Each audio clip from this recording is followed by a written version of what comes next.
alafu tuendelee.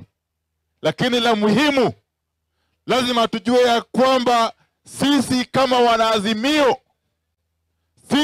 wanaazimio, tuko tayari. Tuko tayari kuchukua uongozi wa nchi hii wakati wowote.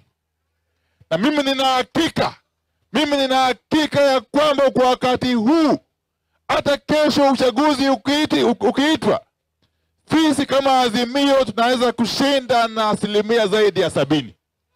Kwa sababu kila mwananchi, kila pembe ya nchi wanalia kwa sababu ya gharama ya maisha. Jana baba Raila Odinga aliongea juu ya kafsha ya mafuta.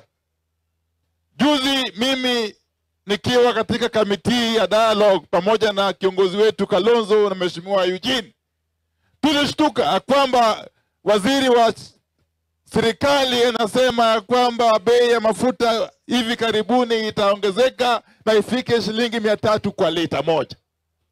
Ili hali kuna kafsha kubwa ya mafuta. Jana baba alisema wiki hii atafichua.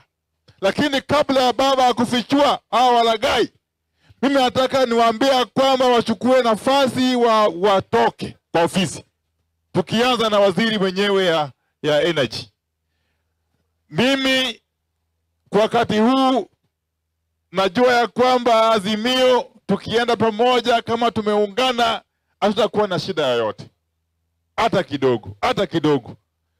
Na nguvu ya Azimio inatokana na vyama tanzu ya Azimio.